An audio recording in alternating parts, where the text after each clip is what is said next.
ഞാനിപ്പോൾ ഇന്ന് പേരയ്ക്ക അച്ചാർ ഉണ്ടാക്കി കാണിച്ചത് നല്ലൊരു ഫൈബർ കണ്ടൻ്റാണ്.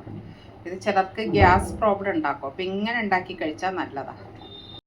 അച്ചാറിന് ഇതപ്പോൾ 2 സ്പൂണ് നമ്മൾ കാശ്മീരി ചില്ലിട്ടു, 1/4 സ്പൂണ് ഉലുവപ്പൊടി, ആവശ്യത്തിനുള്ള ഉപ്പുപൊടി ഇട്ടിട്ട് നമ്മുടെ പേരയ്ക്ക അങ്ങോട്ട് ഇട്ട് കൊടുക്കും. എന്നിട്ട് നമ്മൾ നന്നായിട്ട് ഇളക്കി കൊടുക്കുക. പേരയ്ക്കയുടെ ഒരു പീസ് കുറച്ച് വലുതായി, അത് മുറിച്ചിട്ടു. ഇനി നമ്മൾ നല്ലോണം ഇളക്കി കൊടുക്കണം. ഇനി നമ്മൾ എണ്ണ ഒഴിച്ചിട്ട്, നല്ലെണ്ണ വേണമെങ്കിൽ നല്ലെണ്ണ, ഞാനിപ്പോൾ വെളിച്ചെണ്ണയാണ് ഒഴിക്കുന്നത്. ഇനി നമ്മൾ കടുക് ഇടുക,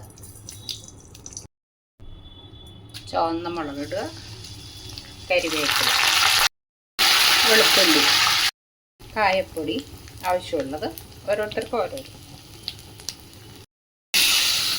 പേരയ്ക്ക ഇടുക.